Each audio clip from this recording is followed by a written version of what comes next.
My father worked at the post office for 34 years. That is what I knew. That is what I grew up knowing. The way you grow up knowing certain things about your parents as fixed and simple facts. The wallpaper of your childhood, always there, never examined. My father worked at the post office. He left the house at 5:40 every morning. He came home at 4:15. He ate dinner, he watched the news, he helped me with homework when he could follow it, and said, "Ask your teacher," when he couldn't. He was a quiet man with clean hands who smelled like coffee in the morning and fell asleep in his chair most evenings before 8 o'clock. His name was Gerald Francis Kohler. He died in November at the age of 73, a stroke, quick and without warning, which his doctor later told us was consistent with a blockage that had been developing for years that he had apparently not mentioned to anyone, which was consistent with who he was. He did not complain. He did not make a fuss. He handled things quietly, and he handled them himself, and he went to sleep one Thursday night and did not wake up. I am 44 years old. I have a husband and 2 children, and a job I like well enough, and a house in the same town where I grew up. I am ordinary in the ways I am proud of, and ordinary in the ways I am still working on. I am my father's daughter. That is the truest thing about me, and I did not fully understand it until 3 weeks after he died, when a woman from his credit union called to close his account. Her name was Linda. She was professionally kind in the way of someone who does difficult calls all day and has developed a manner for it. She said she was sorry for my loss. She said she was calling to discuss closing out the account and what that process would look like. She asked if I was the executor of the estate. I said yes. She said, "I do want to mention one thing I noticed when I was pulling up the account history. There appear to be 2 separate deposit streams. One is clearly his postal service pension and final wages. The other..." She paused. She said, "It's a smaller amount, comes in monthly, has been coming in for approximately 19 years. I just want to make sure you're aware of it so we can make sure it's properly accounted for." I said, "What is the second source?" I heard her typing. She said, "It's listed as Millhaven College, Security Services Payroll." I said, "I'm sorry?" She said, "Millhaven College. It looks like a payroll deposit from their campus security department." I sat down. I was standing in my kitchen, and then I was sitting on the floor of my kitchen because my body made that decision before my brain caught up with it. Millhaven College is where I went to school. I attended Millhaven from 2000 to 2004. I lived in Carver Hall my freshman year and Morrison Hall for the 3 years after that. I studied English literature. I graduated on a Saturday in May, and my father sat in the 3rd row and wore a tie he had borrowed from his brother because he didn't own one that still fit. And he clapped louder than anyone in his section when I walked across the stage. Millhaven College is 11 miles from my parents' house. I said, "How long did you say those deposits go back?" She said, "The first one I can see is from early 2001. So," she paused, "about 19 years, through last month." 2001. I was a sophomore. I was 19 years old, and I was living in Morrison Hall, and I was worried about my British literature midterm and whether the boy in my poetry seminar knew I existed. My father was working nights at my school. My father, who left the house at 5:40 every morning to work at the post office, was also working nights at my college campus 19 miles away. 2 jobs for 19 years. The entire time I was in school and for 15 years after, until last month, until he died. I said, "Thank you. I'll look into it. I have to go." I hung up the phone. I sat on my kitchen floor for a long time. I thought about what that meant, not abstractly, concretely. My father's shift at the post office ended at 4:15. He came home, he ate dinner, he fell asleep in his chair. And then he got up, he got dressed again, he drove 11 miles to Millhaven College, and he worked the night security shift, and then he drove home and slept for a few hours and got up at 5:40 and went to the post office. For 19 years. My mother didn't know. I called her that afternoon, carefully, not wanting to upset her, framing it as a question about whether she knew about a second deposit, and she was quiet for a long time. Then she said, "He told me he was picking up extra shifts at the post office, special delivery routes." I didn't ask questions. He always handled the money. He told her extra shifts. He didn't tell her where. He didn't tell anyone. I called Millhaven College the next day. I asked to speak with someone in the security department. I explained who I was, that my father had been a long-time employee, that he had passed away recently, that I was trying to understand the scope of his employment there. I was transferred twice.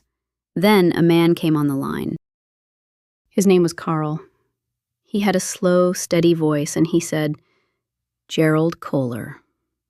Yes, of course. We were very sorry to hear about his passing. I said, "How long did you know him?" He said, "I've been in this department for 12 years. He was already here when I started.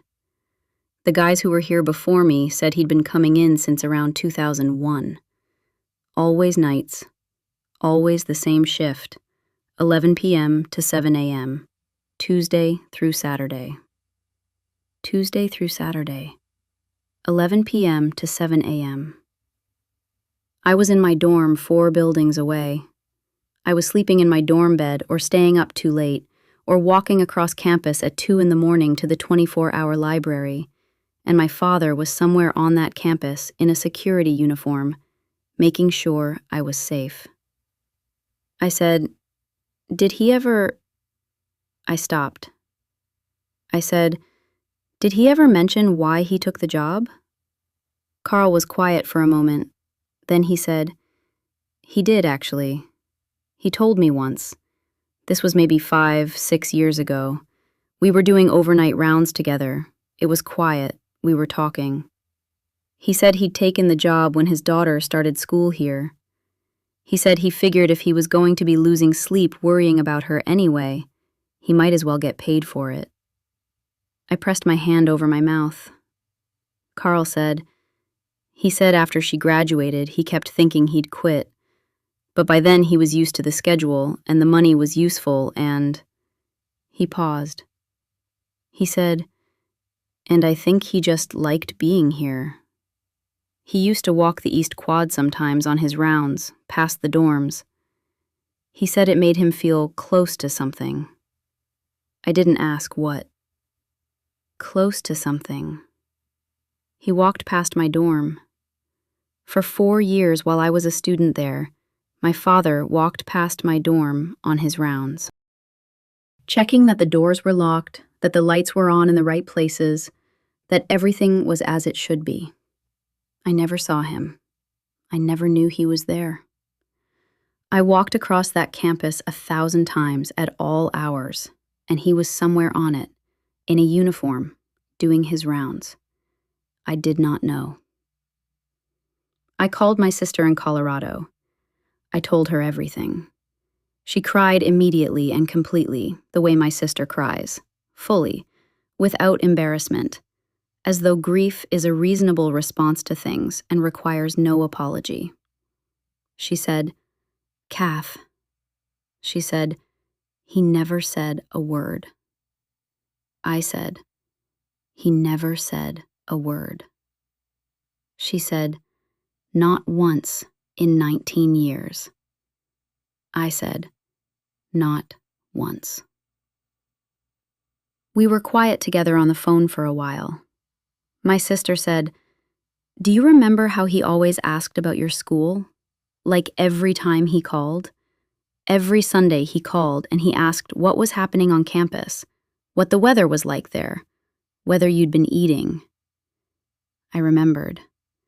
I had thought it was just his way. I had thought it was just an interested parent asking the questions parents ask.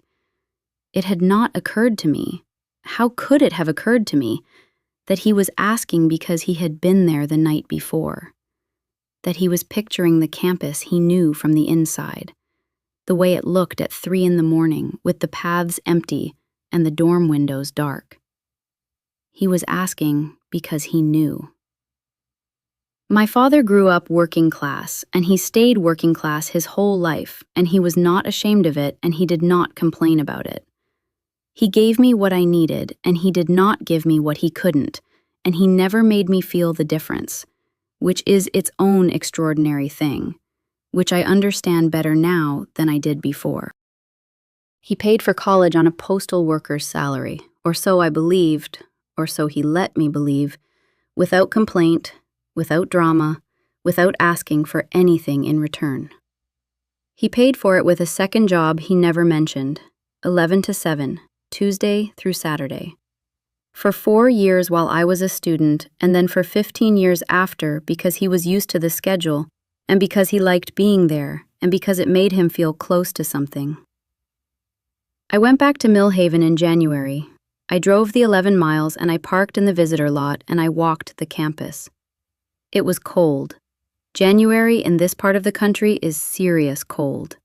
And the paths were empty the way they are in the early morning, just a few students moving between buildings with their heads down. I walked the East Quad. I stood outside Morrison Hall where I had lived for 3 years and I looked up at the dark windows. He had stood here.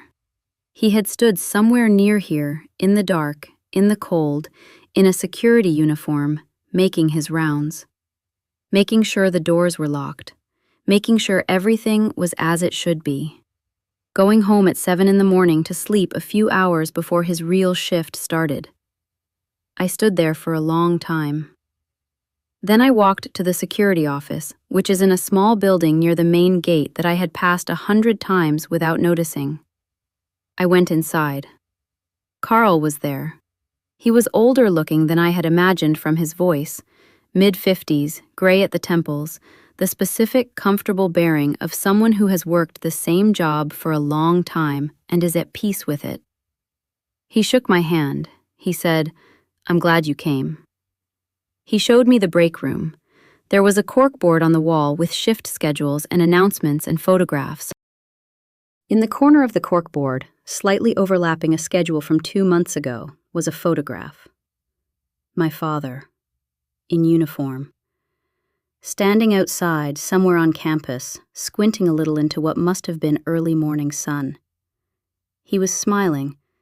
Not a big smile. He was not a big smile man, but the small, specific smile he had when he was somewhere he wanted to be. Carl said, "Someone put that up when we heard. I hope that's okay." I said, "That's more than okay." I took a photograph of it on my phone. I look at it sometimes. My father in his security uniform in the early morning light on the campus where I went to college, somewhere near the dorms, smiling his small, specific smile. He never told me. In 19 years, he never once said, "I work at your school. I was there last night. I walked past your building."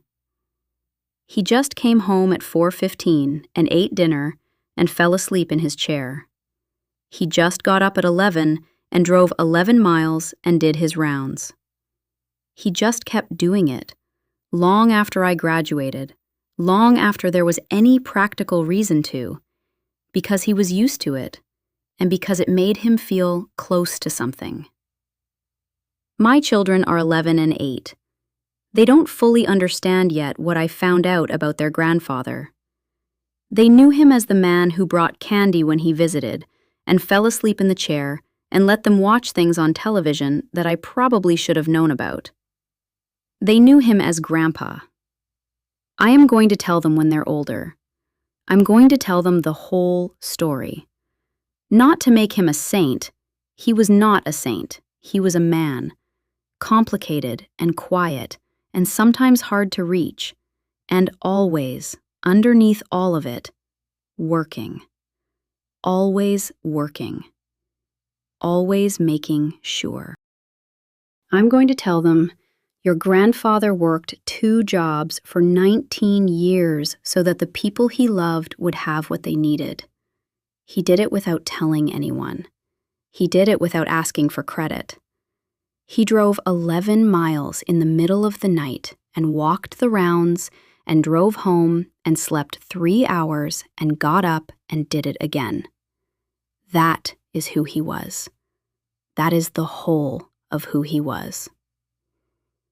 I have his photograph on my refrigerator now, the one Carl gave me. My father in his uniform, in the early morning light, on the campus where I slept 4 buildings away without knowing he was there. He is smiling. He always knew where I was. He never said a word. My mother asked me to take her to see it. 2 weeks after I went to Millhaven the first time, after I had told her everything. About the credit union call, about Carl, about the photograph on the corkboard. She called me and she said, "I want to go. I want to see where he worked." She is 71 years old, and she has arthritis in both knees, and she does not travel easily. But she said it with this specific, quiet firmness my father used to use when he had decided something. And I recognized it, and I did not argue. We drove there on a Saturday morning, just the 2 of us. She wore her good coat.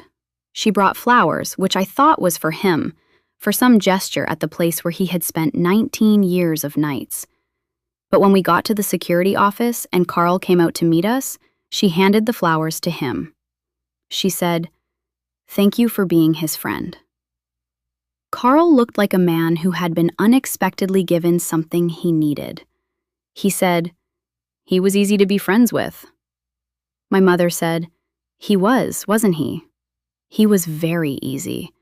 He never made anything harder than it needed to be. Carl walked us around.